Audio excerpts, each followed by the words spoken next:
Hi everyone, I'm Bolton. And I'm Grace, And welcome to Crime Scenes, a true crime movie podcast. where we watch and recap movies that are based on true crimes while also giving you the inside scoop on what really happened. What movie are we doing today, Grace? Today we are doing Drew Peterson, Untouchable. If you would like to make a request, you can do so by sending us a DM through any of our social medias. We are at Crime Scenes Pod on Instagram, Facebook, and Twitter. And you can also make a movie request on our website, crimescenespodcast.com. All right, let's get into the movie and the real story.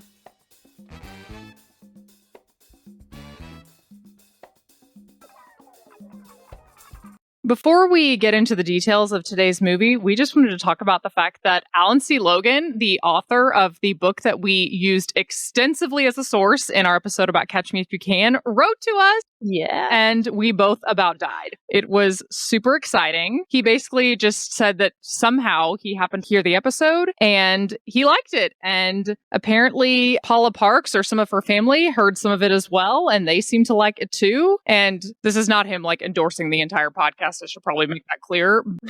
But we were like so excited. It felt like we got an A+ on a really important project or something. So we'll probably talk about that more in the minisode. But yeah, we were super excited. So thank you so much. And thank you to all of our listeners. We get really happy when we hear from people. It makes us feel like we're actually doing something worth listening to. So anyway, moving right along. For this movie, Drew Peterson Untouchable, you can watch this if you have a subscription to Philo or the Lifetime app. And if you do not have a subscription to either one of those, you can get a 7-day free trial. And then after that, the Philo is going to be $25 a month and the Lifetime app is $3.99. And you can either put it on your phone or iPad, or you can download it to your smart TV if you use Apple TV, Roku, Android, Amazon Fire, or if you have an Amazon Prime account, Chromecast, or Samsung TV. And unfortunately, you cannot rent this movie anywhere, but if you feel so inclined, you can buy it for $12.99 on YouTube TV, Google Play and TV, and Amazon Prime, or you can buy it for $13.99 on Vudu. It's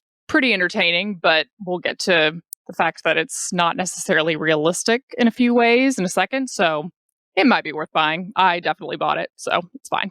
This movie is starring Rob Lowe, Kaley Cuoco, Catherine Dent, and Cara Buono. It was directed by Mikael Salomon, and the writing credits for this are kind of weird. So in the movie, and on IMDb, it says that the screenplay was written by Teena Booth, or the teleplay, and then IMDb has two other people credited for the writing of this. The first one is Joseph Hosey, and he was actually the author of a book called Vows, The Tragic Wives of Sergeant Drew Peterson. And apparently this movie was based on that book. And then the other person that is given credit in this is none other than Drew Peterson himself. And this is so problematic. You will see why, but I can't even believe that it's on there. I don't know why it's on there, but it is. Yeah, super crazy. So this is already going to be very interesting, and we haven't even gotten into the movie. A brief summary of this is this film is based on the true story of convicted murderer Drew Peterson, a womanizing Bolingbrook area police officer who is charged with the death of his third wife after the mysterious disappearance of his fourth wife. If you can't tell already, he gets married a lot, so we are going to clarify all the wives when we get to it. Sources for this episode are going to be the movie itself, Drew Peterson Untouchable, which was made in 2012, and then I briefly went through Joseph Hosey's book, Vows, The Tragic Wives of Sergeant Drew Peterson. And I initially wasn't planning to read it. And the reason is not because it's not accurate. It does have a lot of good information in there. And Joseph Hosey, was actually able to interview Drew Peterson. But this book was published on February 16th, 2009. And Drew Peterson was not even arrested and charged with the murder of his third wife until May 7th, 2009. And we didn't even get a verdict until September 6th, 2012. So it's not that it's not accurate. It's just that it was published early on and everything going on. And Joseph Hosey, this author slash reporter, he contributes to a lot of the other sources we use. So we used those a lot more than his book, but I did still look at it. And it is good. If you want to look at it, just know that it ends pretty early on. The other things I looked at were an ID channel special called Drew Peterson, An American Murder Mystery. Marcia Clark Investigates the First 48, the podcast, and then I know Grace also looked at the TV series for that. And then I watched an episode of the show on Lifetime called Cellmate Secrets, Season 1, Episode 2, titled Drew Peterson, and it talks more about things that happened after the trial. So I'll touch on that one a little bit. And then I also listened to several podcasts. I already mentioned the Marsha Clark one. Then I also listened to the podcast Going West, which was really, really good. And another podcast called Love Murder, which talked all about Drew Peterson. And I found a lot of Chicago Tribune articles because this case took place in Illinois. So the Chicago Tribune's coverage of the case was really heavy. Yeah. So a few things about this movie before we start.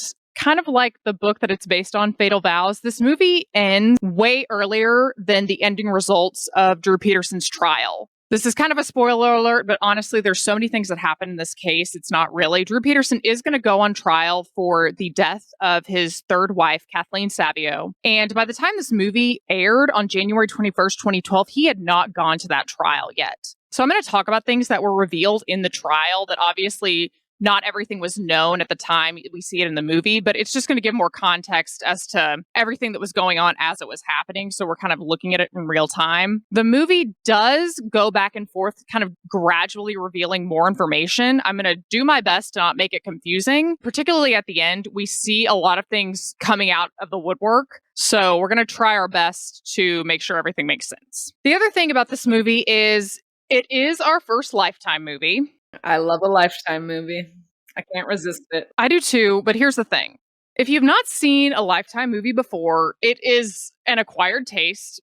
Some people may say they are zero taste. They're one of those things. They're made for TV. They're lower budget. Not to say that a low budget movie can't be great, but the directing and writing are not spectacular. And yeah, you have a couple of big names in this, but they are clearly there for the paycheck. So needless to say, there is a lot you can very easily make fun of just in the movie itself. However, we want to make very clear that we are very aware this is a real story that happened to real people. And even though we're going to get into the ridiculousness of the movie, we want to be very sure that we are respectfully telling the story of these women and what happened to them, because it is very serious and it needs to be told. And actually, there are parts of the movie that we both agree do not portray these women well. And so we want to clarify that and make sure that they are portrayed fairly on this episode. So with that being said, we are now going to get into this. All right, so the movie opens with an aerial view of a news studio, and we get our first on-screen text for this movie, and it says, based on a true story. And the first thing we get is Rob Lowe playing Drew Peterson, and he's joking about how there's a rumor going around that they want him to do a Playgirl shoot. This kind of sets the scene for how like creepy, cringy Drew Peterson is going to be the entire movie. They make Rob Lowe look very, very, very bad, and he still does not look bad enough to look like the real Drew Peterson. He's got this gross mustache. He's got extra weight. He's got a little belly. It's so cringy, but then, like we said, it's way too nice to Drew Peterson to have Rob Lowe play him. He's got this, it's supposed to be gray hair, and it's a wig, and it is sitting 3 inches off of his head. It's quite ridiculous. Like, the makeup in this, they had to be doing this on purpose. But actually, in real life, Drew Peterson, when he found out they were making this movie, it was originally called Lady Killer, the Drew Peterson story. Oh, God. I'm so glad they did not name it that. That's insane. That is, I know. And he sent a cease and desist letter because he didn't want them to make the movie. They ended up being able to do it, but they did have to change the name. And honestly, he better be thanking his lucky stars they chose Rob Lowe to play him, because that was doing him several favors. Yeah. And then one of the next things that Drew Peterson says to the reporter is that he is the most researched man in America.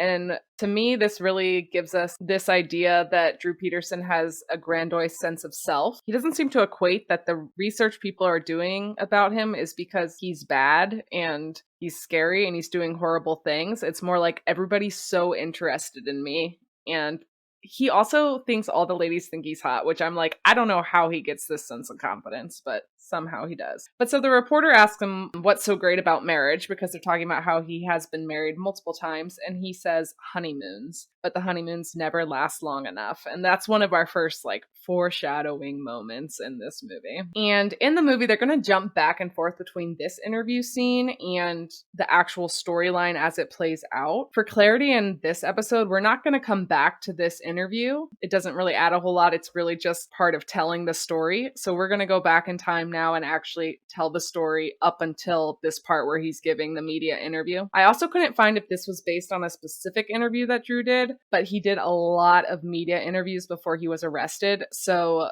the Lifetime movie people had lots of material to choose from to base this off. Yeah, and we'll see later that the movie actually uses real footage. We'll see actual clips from the Today Show, and then they've just put in clips from the movie instead of the actual footage of Drew Peterson, so it doesn't look like we're looking at two different people. But it is very interesting how they do that. So before we go into the next scene in the movie, I wanted to talk a little bit about Drew Peterson's background and a little bit about all the marriages he had up until this point, because he had quite a few of them, and they all show different aspects of Drew Peterson that are important for realizing what a douchebag he is, quite frankly. So Drew Peterson is at best a serial marrier and cheater. At worst, you're going to see it's really bad. So Drew Peterson was born in 1954 in the suburbs of Chicago. He actually was from Bolingbrook, where this whole story takes place. And his dad was apparently a former Marine and incredibly strict with him. He ran a very, very tight ship. But outside from that, Drew Peterson seemed to do really well. He did well in school. He ran cross country. And I don't know why, but every source I looked at about his background, they all seem to think it's really neat that at 17, he got his pilot's license, which I can take or leave, but people were very into that about him. That was a big thing. I kind of wanted to see if anything about Drew Peterson's background said if there was any abuse in his household, because I just can't imagine this guy turned out the way he did without there being some sort of abuse there. But I didn't find anything. But the fact that they keep saying his dad was very strict, I think speaks a lot. And I have a feeling there was more going on there than meets the eye. But Drew ends up taking a young girl named Carol Brown to homecoming, and they start dating. He considers her his high school sweetheart. And then in 1974, when he was 20 years old and she was 17, they get married. And this is the closest in age he's ever going to be to any of these women. And he was 20, she was 17. This sounds unusual, but I think she was just coming out of high school at the time. It wasn't that weird. And he ends up joining the Army. And from what I read and what I understand, he actually moved to Virginia to do his training for the Army for a while. And then he was actually in the military police. And in one of the documentaries I watched, you actually see pictures of him on duty in front of the White House. And during this time, they also had two boys, one named Eric, one named Stephen. But it appears that Carol was living in Illinois with the two sons. She didn't go with him to his training and stuff when he was in Virginia. And then eventually he moves back home and he joins the police force in Bolingbrook, Illinois. Eventually, they are going to get divorced in 1980. And the main reason cited here was Carol found out that he was cheating on her, and he'd been cheating a lot. And at the time that he specifically found out about the cheating, she was pregnant. So she was not going to deal with this anymore. Another reason cited is that he ran a home like his dad, which was very, very strict. Again, Carol never reports any abuse happening in that house, and neither one of the sons do either, but they do mention that he was very, very strict. And primarily the reason she was done with it is because she did not want to be married to someone that was going to cheat on her. So that divorce ended as amicably as possible, and then she moved on. Then around 1981, Peterson actually was briefly engaged to a 20-year-old, and at this time he was 27. This doesn't sound that weird to me, except for the fact that the way they met was because she was trying to get into a bar, and she was underage, obviously, and he helped her get in. And he would do this all the time, and he would help her friends get in all the time. And so they kind of started dating, and 4 months into this relationship, they get engaged. And she actually ended the relationship because he was so clingy and really controlling. And she would later tell media that he never abused her. It was just a controlling thing and always wanting to know where she was. But she couldn't take it anymore and ultimately called it off. She would later say that it seems like after her, was when abusive tendencies started with Drew Peterson. So then she called it off because of this controlling behavior. And although she does say that he never actually abused her, he harassed the living hell out of her after they broke up. After they broke up, what Drew Peterson did and had other police do was write her tickets, like parking violations or speeding violations, but they would not put the tickets on her car. They would just write them and file them with the courts, but not give her notice of it. So then eventually she's got so many tickets she hasn't paid, a warrant goes out for her arrest. And then Drew Peterson goes to her and arrests her.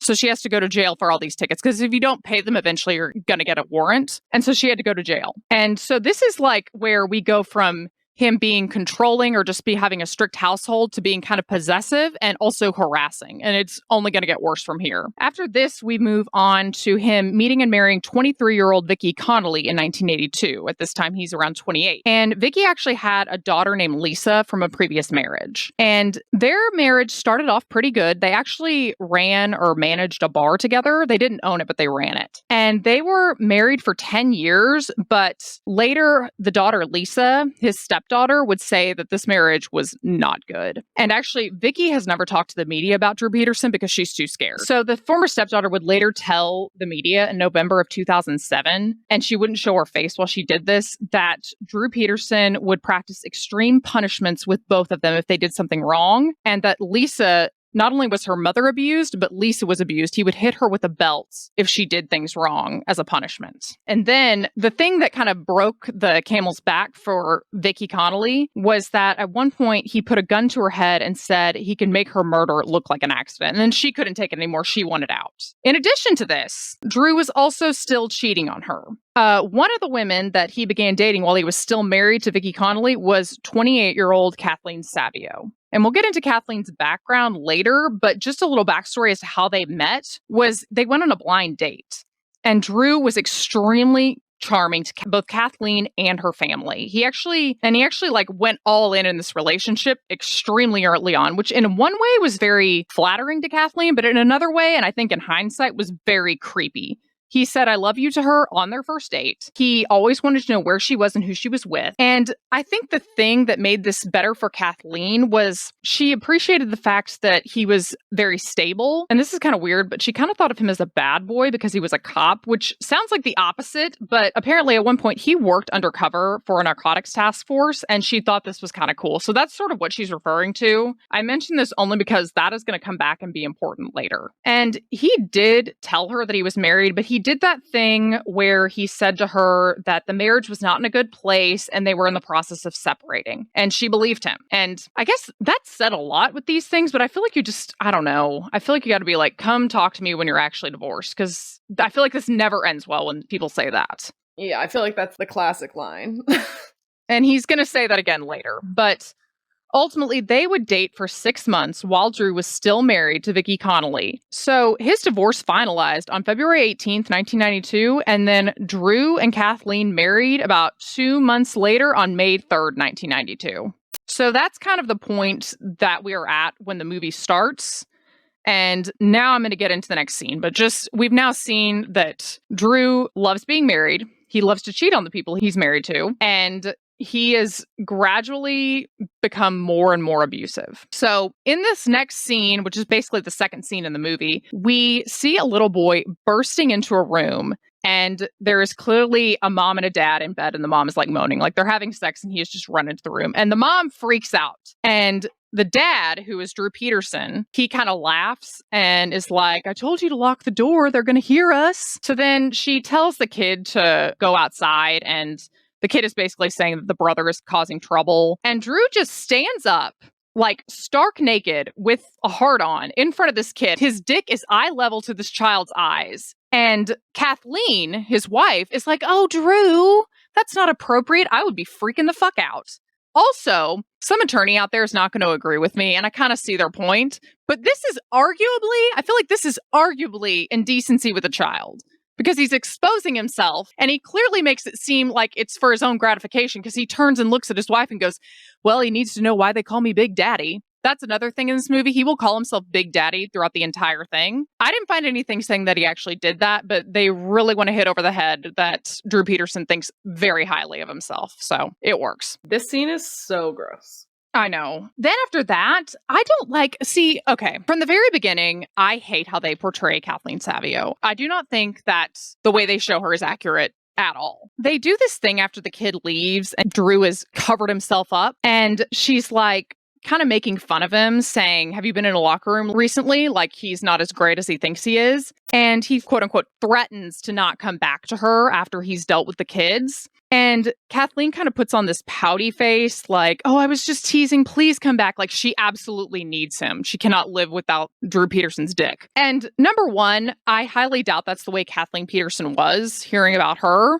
But number two, I do not believe that Drew Peterson was this quote unquote happy-go-lucky type of guy. Happy-go-lucky is kind of a weird way to put it because this whole situation was not appropriate, but I don't see him just being this chill about a kid running in on them. In fact, I see him getting super pissed, but him getting super pissed at Kathleen for not locking the door. And the reason I say this is because the reality of their marriage was that it just went from bad with Vicky Connolly to worse with Kathleen Savio. So the first 2 years they were married, it was going pretty well. They actually bought a tavern and owned it together. And they seemed pretty happy and cute from the outside, but this did not last. She ends up having 2 children. And after she had the kids, the relationship shifted. Apparently, we're going to see this through the movie. Drew did not like or appreciate women's bodies once they had kids. And he would call her names. He would call her fat. He would call her a dog. And the sense of control he had over her increased. She would later tell friends that she felt like a trapped animal. And after this sense of control happened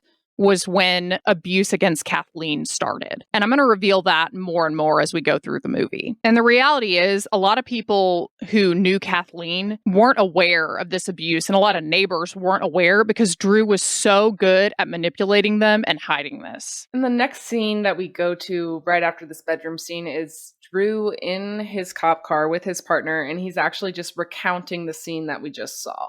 So to me as the viewer, I'm like, I don't know if we're supposed to think that this bedroom scene actually happened or if it's just an example of like a macho, gross story that Drew would tell his partner and friends, because Drew was the type to brag about his escapades with women all the time. Most people wouldn't think that was a cool story, that he like stood up stark naked in front of his kid, but Drew Peterson is a freaking weirdo. So they pull up to a motel where they're responding to a call, and this guy comes up to Drew Peterson. And it seems like this guy has gotten into some legal trouble where he might have stolen some money, and Drew Peterson pulled some sort of string so that he wasn't charged with anything. So this guy thinks Drew's a cool cop, I guess. And this seems to be a reference to some trouble Drew actually got himself into in real life. He was working with a state-run undercover narcotics team in the city of Joliet while he was married to Vicky Connolly, and he was dismissed from the state team after it was believed that he gave information to an illegal biker gang, which would have compromised the investigation during an undercover drug deal. So during this incident, he actually was fired from his job at the Bolingbrook PD and was indicted on criminal charges for this incident, but eventually those charges are dropped and Drew's brought back onto Bolingbrook. So at this point in the movie, all of this stuff is in the past, it's already happened, and Drew's already back on the force. Yeah, and one thing that happened when he was brought back on the force was he was demoted and his pay was docked. And this is one reason that people believe that Drew started really getting abusive with Vicky. This is not a good excuse at all, but he was quote unquote under the stress of being fired like this. But also he was a lying liar who lies. So Drew Peterson deserves everything he gets in the future. Yeah. But so we're pulling up to this hotel after we see this guy who thanks Drew. We meet Kaley Cuoco for the first time. She is playing Stacy Peterson in this movie. She's too old. Yeah. Kaley Cuoco is too old to be playing Stacy because in real life, at the time that Stacy meets Drew, she is 17 years old and Drew is 47. 47. Yeah. But so in the movie, Stacy has called the cops because a husband is chasing his wife around the hotel with scissors and just being like a crazy drunk dude. And Stacy has this line where she says, he's a little crazy, but love will do that to you. And we just see Drew like light up. She said the magic word. She's revealed that she thinks some dysfunction is normal in love. And they have a little flirting back and forth. And then Drew gets to be the hero and arrests this drunk guy who's chasing his wife around with scissors. I love the they show him kind of in action putting this guy's arms behind his back, and they make it seem like such a big deal. I feel like they almost put it in slow motion, but it's just like him grabbing his arms from up high and pulling them down. It was really, really scraping the bottom of the barrel. Yeah. And then we're going to see Stacy's sister comes to pick her up from work, and Stacy asks if she thinks that cop over there, Drew, is hot. And her sister says, no, he's like 50. And I love this sister character. They have her in there as like the voice of reason a little bit, and just seeing like, he seems weird. He seems like a creep. This doesn't seem right. In real life, I'm not sure that Stacy was getting that much feedback on her relationship early with Drew, because her family might have known that she was dating this guy, but they didn't really interact with him or see him. But for the purposes of the movie, this character is pretty great.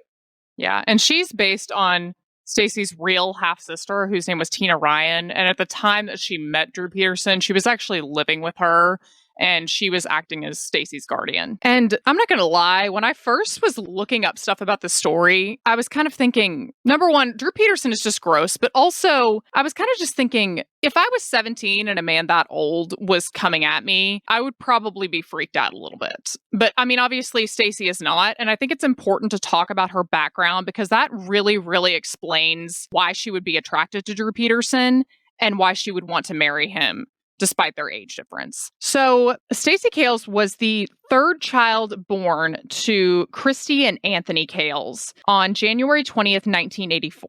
She grew up in a suburb of Chicago. Her family did not have a lot of money growing up, and they had a fuck ton of tragedy that happened to them. Even before Stacy was born, there were stories that her father was abusive to her mother. In 1983, her mother filed a protective order against her father after he pointed a gun at her. Her dad was actually charged with aggravated assault, but her mom refused to testify in that incident, so the charges were dropped. And then, while Stacy's mother was pregnant with her, there was a fire in their family home, and one of her older sisters that was about 1.5 died in the fire. Then after Stacy was born, when she was about 3 years old, another one of her sisters died from sudden infant death syndrome. And according to Joseph Hosey's book, the death of that second child really sent Stacy's mother over the edge. She was very, very affected by this, as would any parent. This made childhood particularly hard for not only Stacy, but her older brother named Yelton and her other younger sister that we're going to see later in the movie named Cassandra. There were reports that her mom suffered from depression and at some point was in a psychiatric institution. And both parents already had issues with drinking, but this only became worse. And her mom also had a bit of a drug problem. Her mom actually ended up having several criminal convictions, including one for neglect when she left Stacy's brother when he was 7 years old out in the snow without adequate clothing. She also had convictions for damage to property and drunk driving. Eventually, her dad filed for divorce from her mom in 1990, but they both were kind of still around. Then in 1998, when Stacy was 14 years old, her mom took the family Bible, said she was going to church, and never came home. And they still do not know what happened to her. She left and never came back. They do not know what happened. One of Stacy's aunts in the Marsha Clark 48 Hours TV show talked about this, and she said that they think what happened was she probably left with some guy or something to go get drugs, and something bad happened. They believe she is dead. They don't believe she's out there living some other life. And unfortunately, after this, Stacy's father was not much better. He moved the family around a lot, and similar to Stacy's mother, he would disappear for days or weeks at a time, and Stacy and her brother and sister were just left to take care of themselves. When Stacy was an adult and later married, she would actually tell her neighbor that when she was about 12 or 13 years old, her dad left for 3 weeks and they had no clue where he was. And so all three of these kids would just get up, make themselves meals, go to school, and come home. And she said that the reason they did this and didn't call an adult or ask for help was because at that time, as kids, they believed that if someone found them and found out they didn't have a parent, they were going to put them in foster care and they were going to get separated. And they did not want to be separated. They were all they had. So this home was not good either. And eventually, when Stacy was in high school, that is when she's going to move in with her older half-sister, Teena, the one that we just saw in the movie. And Teena is another daughter of Stacy's mom, just from a different marriage. She's about 8 years older. And fortunately, her younger sister, Cassandra, was also able to avoid foster care because she had some blessed employee that actually took her under her wing and let her live with her. And then later, when all this stuff about Stacy happens with Drew Peterson, she's going to be the family spokesperson. And another thing that Stacy had to deal with as a kid is, even though her brother was 4 years older and he didn't really have to worry about being put into foster care because he was already over 18, he had some pretty bad criminal history. In 2005, Yelton, this is her brother, he was charged and convicted and then later sent to prison for 4.5 years for aggravated sexual assault of a victim between 14 and 16. The translation of that charge is that he was with a 15-year-old girl, and it looks like he might have considered this girl his girlfriend, even though that's not dating. When a 15-year-old is dating a 25-year-old, that's abuse. But he actually ended up attacking her and actually raping her. So he goes to prison for that. And then there's also another report with another girlfriend from 2002 that he beat her up in a parking lot. So Stacy was no stranger to abusive relationships. She was also no stranger to relationships where there was a massive age difference. And surprisingly, despite all of this, Stacy got out of that family pretty unscathed. She was very successful. At the time that Drew Peterson met her, she actually was in junior college trying to be a nurse. So the reason I say all of this is it's just important to see where she came from and why a stable police officer that's very charming would be very attractive to her. And also, for the record, the movie doesn't get into this, but the Bolingbrook Police Department did not like the fact that Drew Peterson, one of their officers, was dating a 17-year-old when he was 47. And they actually did an inquest and spoke to the district attorney at the time to make sure he wasn't doing anything illegal. Because if he was, number one, they were going to fire him, but he was also going to get charged with something.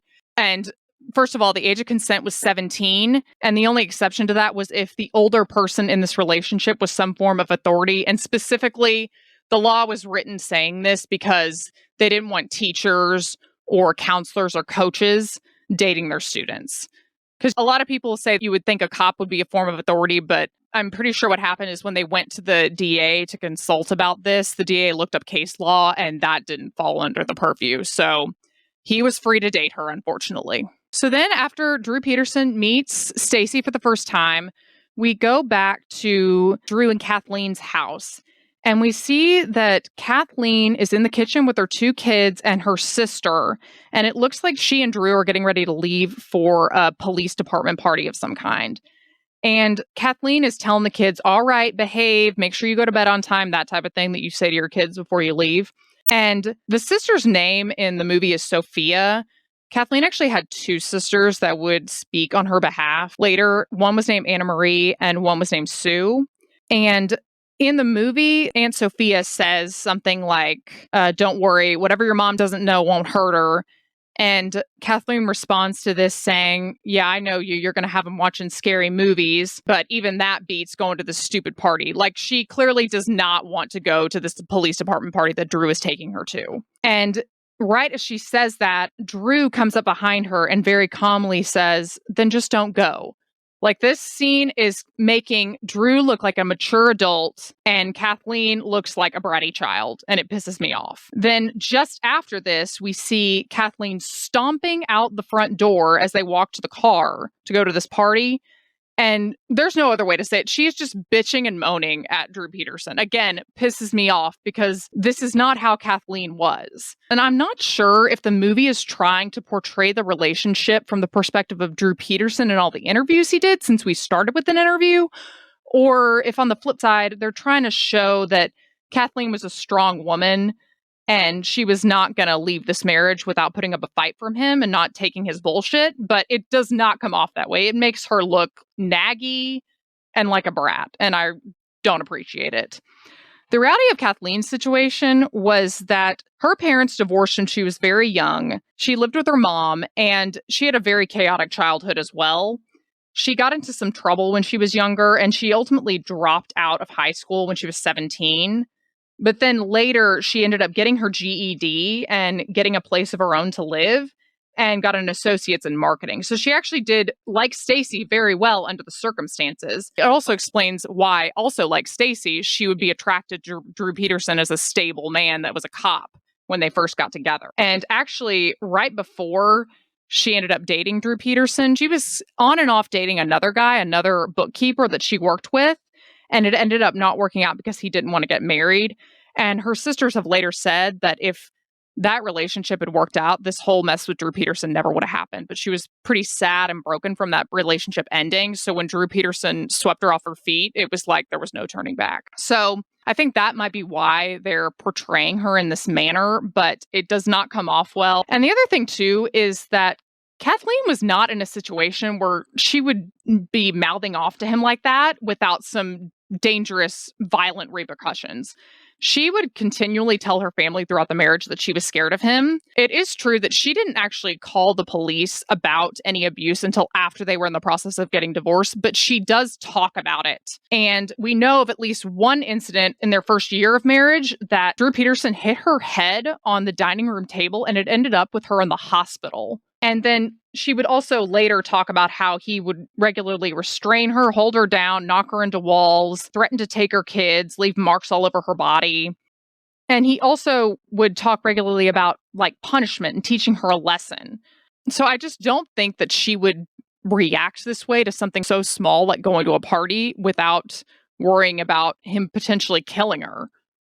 Right. And part of the infuriating part of it is that it shows her upset with him, but we don't know the background as to why she would be so upset with him and what she has been putting up with. Like, it's not just him making her go to a party, it's all of this other abuse every single day. Right. So it's a weird scene. And I even remember thinking that when I first watched it, when I didn't know as much information about this, I was like, this does not look right. But anyway, and the other thing about this scene that's kind of notable is that when they're going to the car, we see that a neighbor walking his dog witnesses this fight that they're having as they're getting in the car.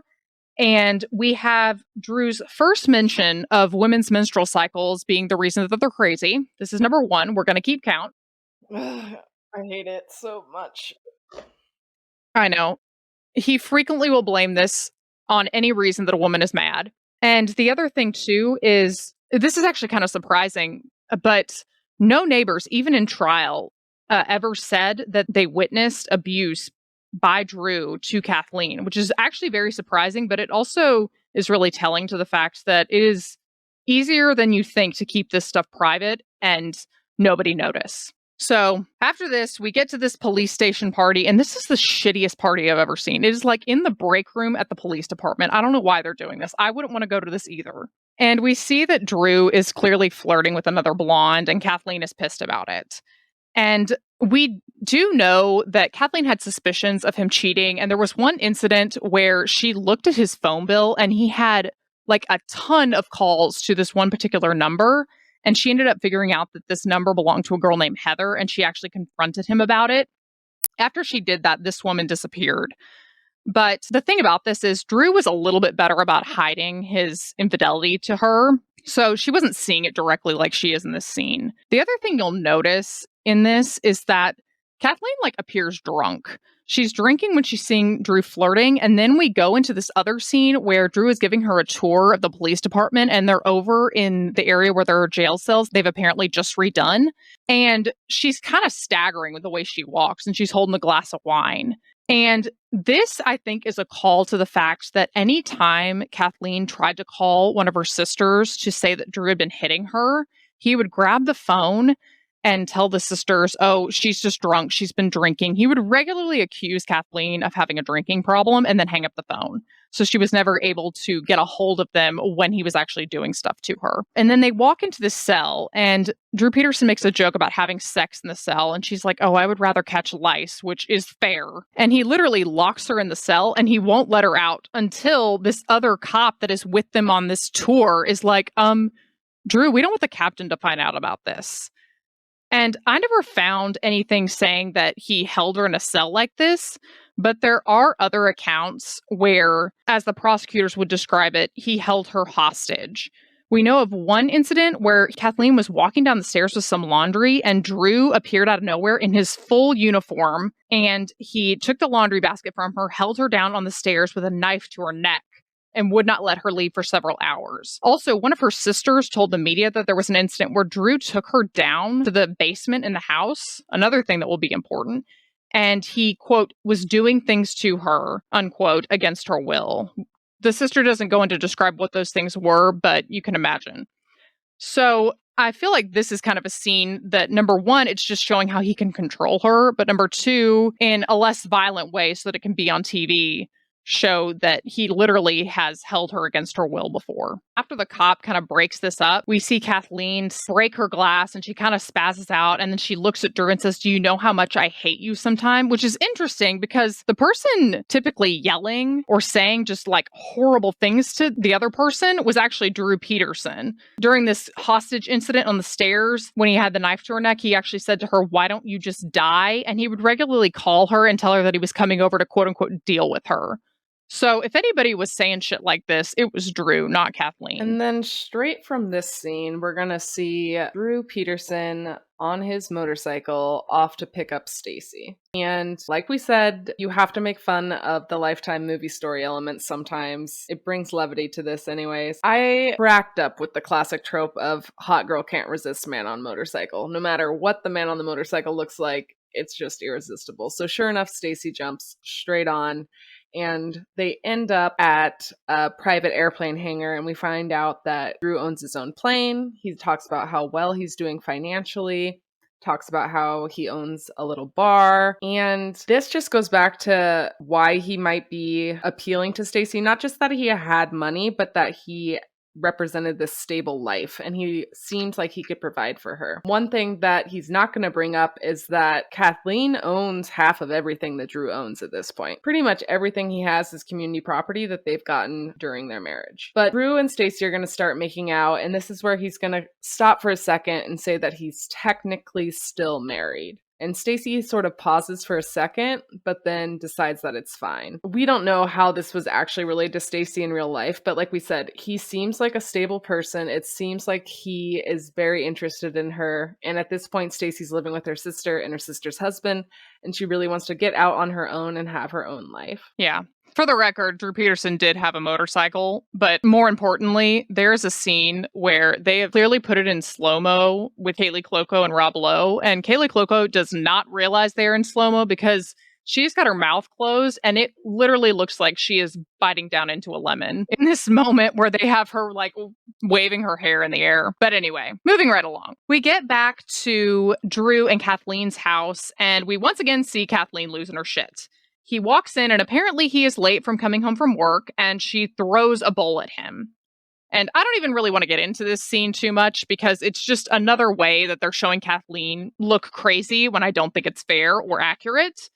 But what is important about this scene is the fact that this is the first time we're going to see Drew get a little more physical with her. After she throws the bowl at him, he's like, "Fine, I'm going to leave."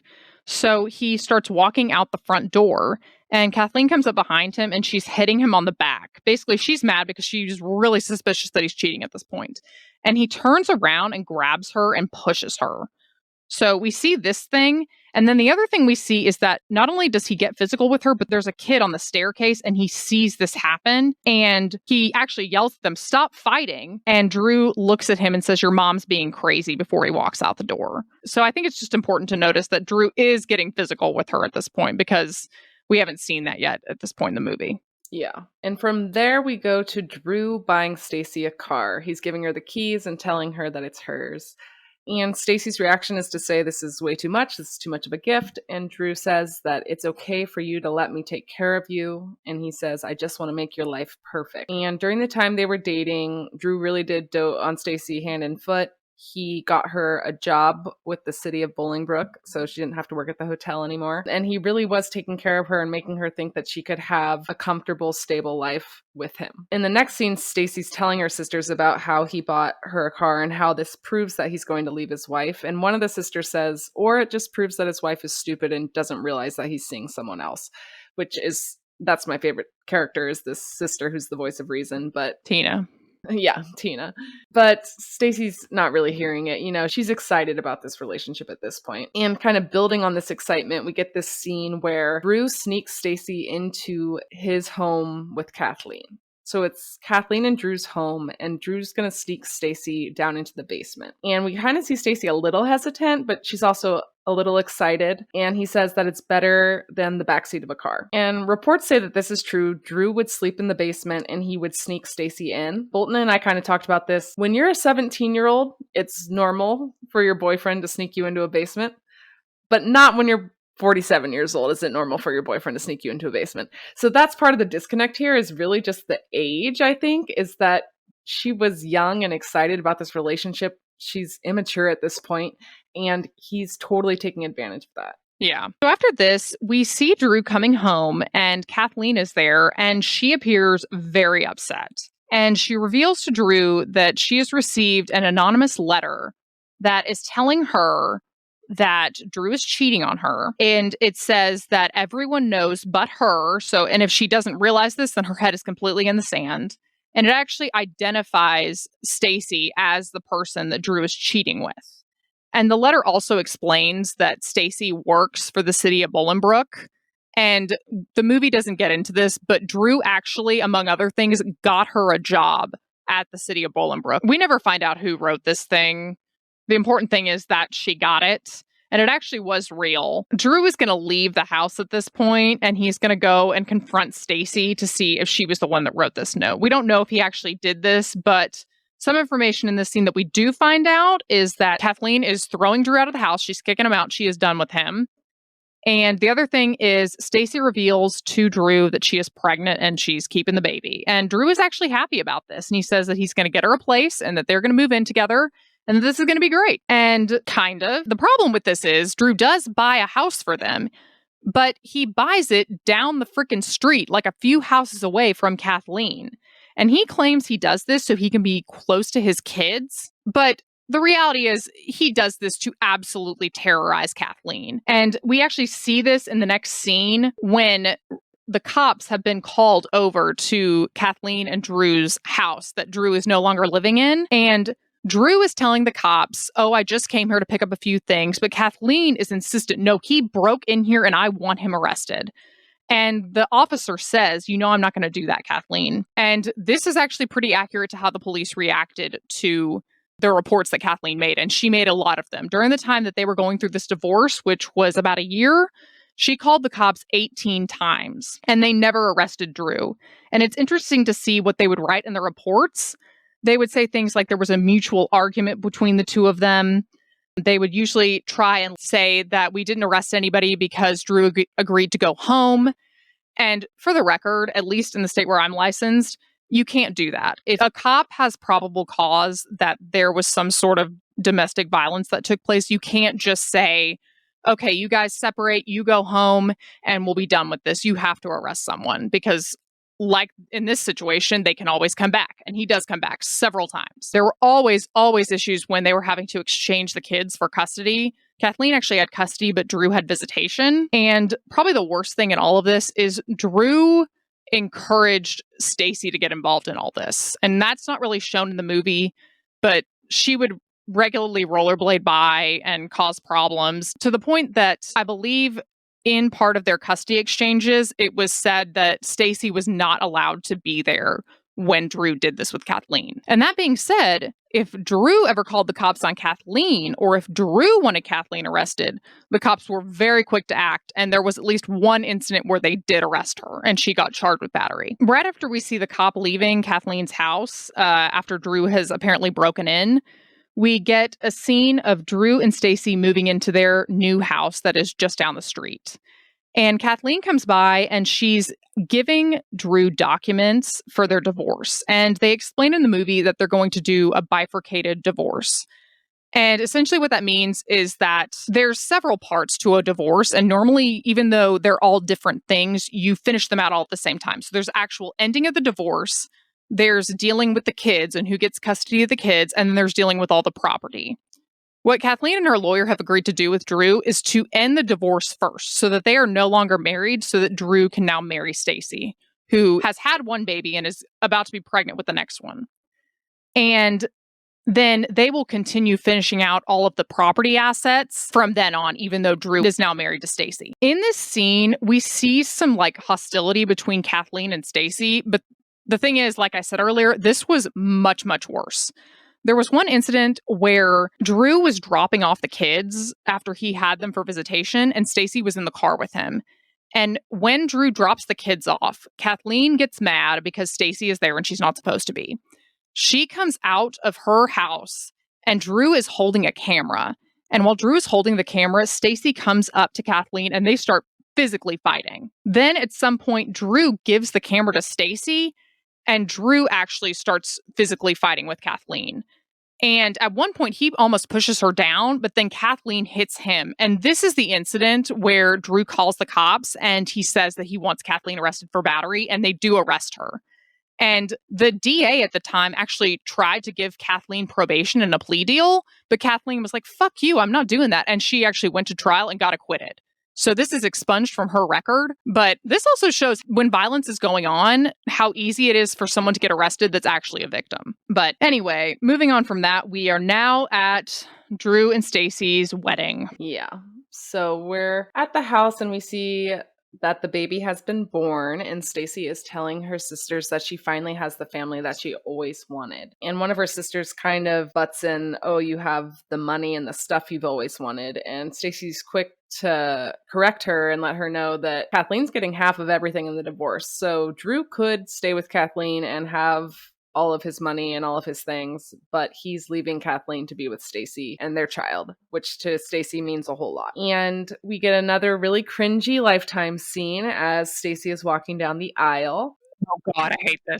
We get Drew's stepbrother / best man deliver a line saying, I don't know how you get these luscious women to keep marrying you. And then Drew makes his child tell his brother, Big Daddy's got it going on. So we just have to hear that cringy Big Daddy line yet again. In real life, Peterson is 49 at this point, and Stacy is 19 years old when she marries him. They have their 3-month-old son, Anthony, at the wedding. He's there. And their daughter, Lacey, will be born less than 2 years later. And they also got married just a couple of weeks after the divorce was finalized between Kathleen and Drew. And one other thing is this brother that we see in the wedding, this is actually in real life based on Drew Peterson's real stepbrother. In the movie, his name is Glenn. In real life, his name is Thomas Morphy, and he is going to become extremely important. So we are going to come back to him later. Mm-hmm. And after the wedding, we're going to go to a scene where Drew is returning the kids after a visit at his house. Yeah. So it starts with the kids actually at Drew's house with Stacy. And this is unusual. And I feel like it's a little hint as to what's going on. Drew says, okay, kids, we got to go. We got to go back to your mom's. And Stacy says, oh, can they finish their meal? They were like eating lunch or something. And Drew says, no, Kathleen will kill me if I don't get them back right on time. And the reality is Drew notoriously brought the kids back late all of the time. But this time he wants to get them back right away. And so they go down the street and they knock on the door and no one is answering at Kathleen's house, the house that she and Drew used to share. And so Drew says, okay, kids, go back to my house and I'm going to figure out what's going on. In real life, they were really with him during that time. They had gone to the aquarium in Chicago and he brought them back and nobody was there.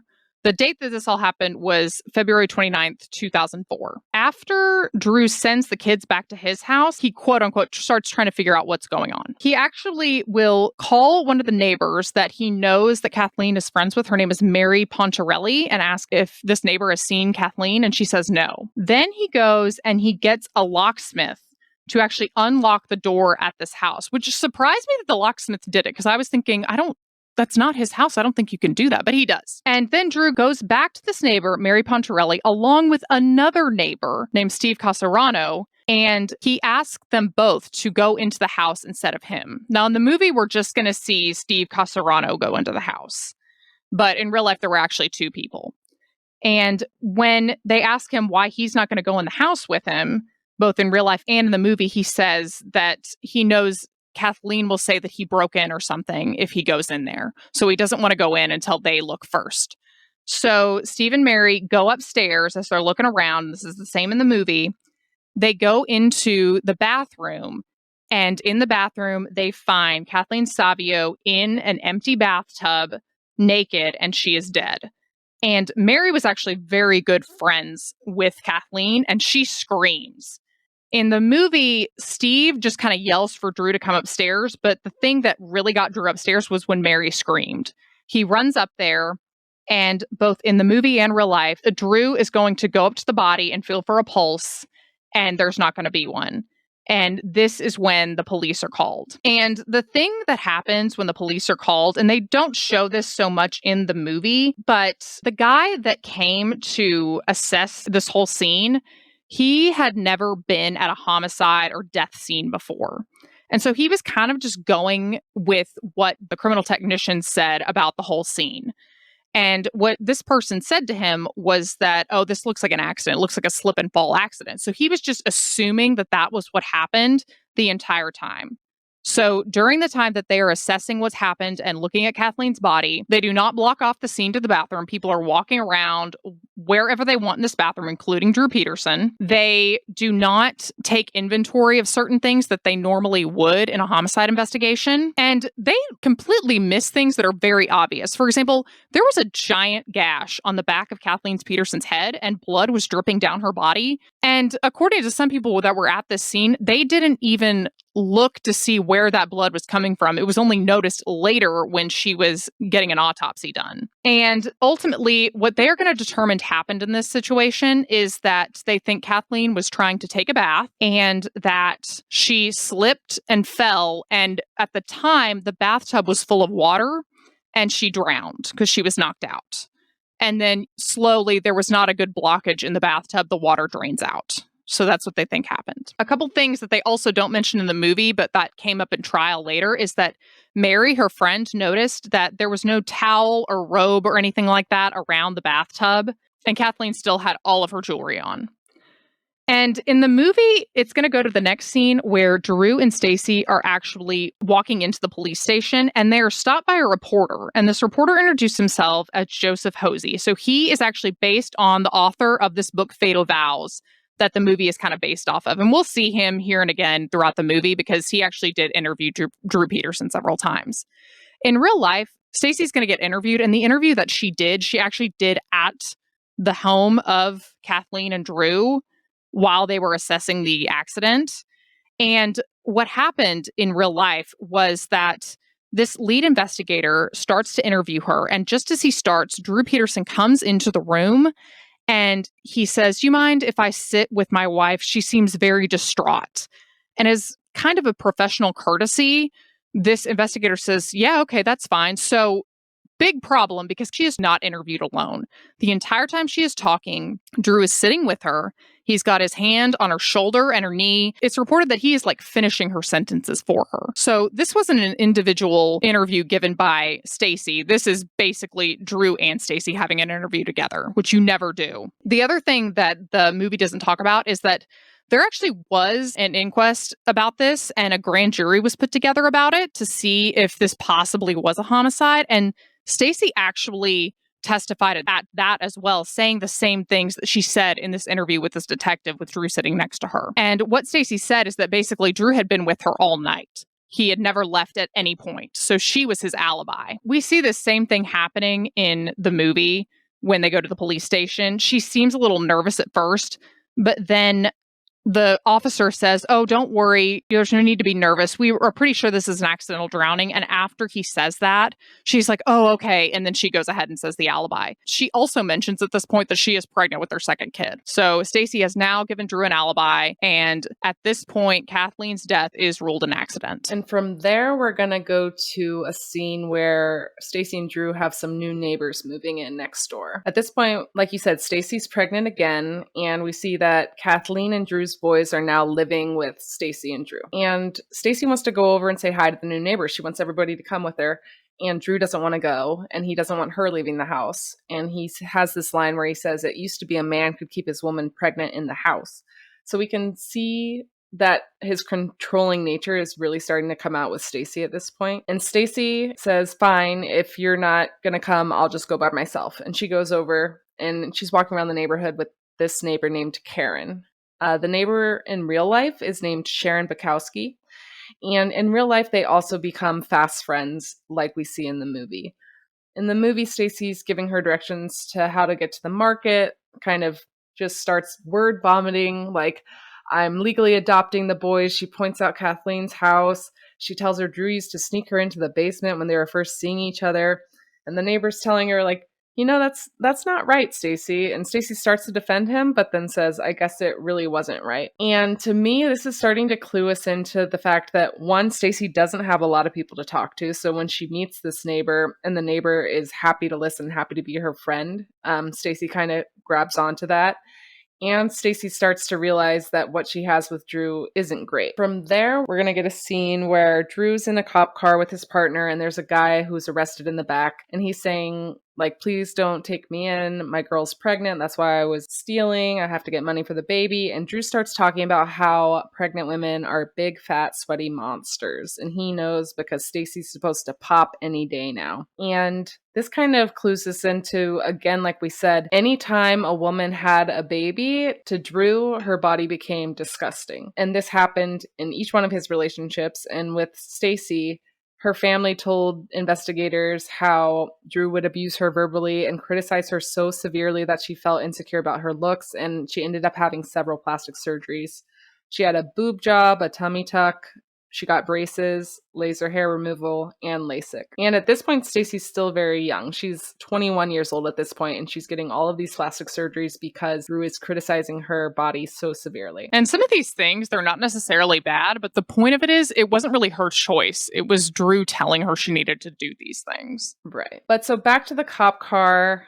Drew gets a call, and Stacy, sure enough, is having the baby. So it's this guy who's been arrested. It's his lucky day. They let him go, and Drew rushes off to the hospital. And in the next scene, we see Drew talking to the new baby, which is a baby girl, and he has this creepy line where he says, "Don't worry, daddy isn't going to let any of the dirty boys get you," which was just extra gross. And at this point, he gives Stacy a new cell phone, and he tells her that she must answer the cell phone by the third ring. And this is just cluing us into the level of control and how much it has escalated. Drew, of course, claims it's because he needs to know she's safe, but really it's so that he can know where she is at all times and have control over her. Telling her that she has to answer it, it's not like she can choose not to answer it, or if she misses it, things will be okay. She knows that there's consequences if she does not answer that phone. So in the next scene, we sort of see Stacy and Karen bonding some more. And Stacy delivers this line where she says, "I just hope Drew will let us all be happy." And the neighbor kind of asks about, "What do you mean?" And Stacy claims, "Oh, I'm probably just being hormonal." But this is the part where we start to see, like I said, the controlling nature is amping up, and Stacy isn't allowed to have any friends outside of family and this one neighbor that she's already established this relationship with. After this, we're also going to see Drew getting to a point where he is insanely jealous, and jealous in a way that doesn't even make any sense. So Stacy and Drew are actually at one of their sons' graduation, like a little elementary school graduation where they're still little, but they're doing the whole cap and gown thing. And Stacy has just had a baby, and she's saying, "I hope this goes quickly because I'm about to burst," meaning she needs to pump or her boobs are hurting. And Drew gets so mad at her talking about her boobs in public. And she's like, "It's for our baby. What are you talking about?" And then he starts saying, "What guy are you seeing that you need to be so concerned about your boobs?" And she's like, "You're not making any sense." And she kind of ignores him. But then we notice that Drew is getting crazy when their son's name is called in this graduation. And when it's called, Stacy stands up and is cheering, and she's got a little camera and she's blowing kisses to him. And Drew looks at her like she's blowing kisses to this other guy. The other guy is a 10-year-old. It's their kid, and he's freaking out. And then after that, we go to this little party that they're having at the house for their son. And Stacy's in the kitchen, and she's kind of getting things together for the party. And she turns around, and Drew is on her phone, going through her phone. And she's like, "What are you doing? Stop looking at my phone." And he says, "It's my phone. I pay for it, and I can look through this. And I want to know what guy you're seeing." And he talks about her blowing kisses. And she's like, "I was doing that to our kid. That is ours." And then he says he's going to go through her emails, and she tries to stop him. And then this is the first time we see him physical with Stacy, and it's really aggressive. He pushes her straight into a TV. And right as he does that, the neighbor walks in, and Drew kind of walks away, and Stacy is surprisingly honest with the neighbor and says, "Oh, Drew just pushed me into a TV, but I guess we'll move on with this party." Like, she knows it's bad, but she also knows there's nothing she can do about it. We do know that Stacy is going to tell the neighbor things that happened, and that she was scared, and that she was scared he was going to kill her. But I did not find anything showing that the neighbor actually saw something like this happening. Right. And in the movie, we're going to transition from this scene to basically just moving into Stacy and the neighbor's relationship. Stacy wants to spend more time with Karen and she wants to work for her. She says that Karen just wants her to do some paperwork and she'll let her bring the baby over and she'll have the opportunity to make some extra money and she won't be stuck in the house alone all day. And Drew does not want her to do this. Drew is very against it, but somehow it's going to work out and Stacy's going to go over there and start working for Karen. Drew is like offended by the fact that she wants to do this. He's like upset that she would want to leave the home and because he can provide for her. It's really weird. Yeah. To me, it just shows the manipulation that's going on because it's like Stacy wants to do something for her and Drew automatically has to be like, well, that hurts my feelings. If you want to go out and do that, like, it means I can't take care of you. So I think it was just another way to bring it all back around to him. In real life, she was helping her neighbor with Avon, and she was almost done with her nursing degree that she had been working on when she met Drew Peterson. And then we're going to go to a scene where Stacy and Karen are at the grocery store, and Karen gets a call from Drew. And Stacy realizes that Drew has called Karen to check up on her and freaks out because she realizes that she forgot to bring her phone into the grocery store. And in real life, this type of thing did actually happen. There was reports of Stacy going out for a haircut and him calling her 8 times while she was out getting her haircut. From there, we're going to see that Drew wasn't just checking up on Stacy constantly via the phone. He was also physically stalking her. He would follow her in his car when she would go out. And he would also swing by the house when he was on shift as a cop. He was working night shifts, and the neighbors said that he would come around like clockwork to drive by the house and see what was going on. In the movie, it's daytime, and Stacy's mowing the lawn in a bikini top, and Drew's dragging his partner by to check on her. Yeah, and I mean, at first, you actually said this first, that you were like, oh, I think they just wanted to show Kaley Cuoco's abs, which are fantastic. Yeah, she has really good abs. Yeah. In reality, this whole thing with her mowing the lawn in a bikini did happen, and I don't really like how the book explains it. Basically, this did really happen, and the way it comes up in the book is it's talking about her relationship with the neighbor, Sharon in real life, Karen in the movie. And Sharon is talking about how when she first met Stacy, she was literally a child, but she also had 4 kids. And Sharon kind of wanted to take her under her wing. And one of the things that she did to kind of help her was say, you know, you really should start dressing more maturely, more quote unquote like a mom. I don't like this because I feel like a mom should be able to dress however they want. But in this case, I think that the point was that this was kind of one of the few times that Stacy really had a role model, another person she could confide in, kind of like a sister, kind of like a mother. And at the end of this explanation that they give, Sharon says, I mean, at the end of the day, she was just extremely young. And, you know, no matter what, there were always going to be things she did that were a little maybe immature for a mom, but for someone her age was not unusual. And one of those things was one time she was mowing the lawn in a bikini top and all the neighbors were kind of gawking at her. Again, I don't like this. She should be able to wear whatever she wants when she's mowing her own lawn and dressing how she is. But that's kind of where this whole story comes from. But so Drew's partner kind of questions him about like, geez, you're dragging us by here again to check on her. And Drew is a total asshole to his partner. And it's like, your wife isn't hot, so you wouldn't get why I'm so worried. And we kind of see this dynamic a lot throughout the film where Drew is like an asshole to his partners. And I wonder if he was actually like this in real life. But it seems like from the stories we heard, cops were not only willing to put up with him, but would kind of help him with his antics, whether it was getting out of abuse calls between him and Kathleen or with the wife before, where the cops like wrote those parking tickets. So it kind of seems like in the movie, I feel like we're questioning why the cops are putting up with this. But in real life, there were more cops who were kind of colluding with Drew in most of the weird behaviors, I would say. Yeah, and I think they turned a blind eye to the fact that he really was abusing these people. They would initially, when he was trying to get a new girl, they would all go to bars together and they would actually pretend to harass these women. And then Drew would quote unquote come in and save them.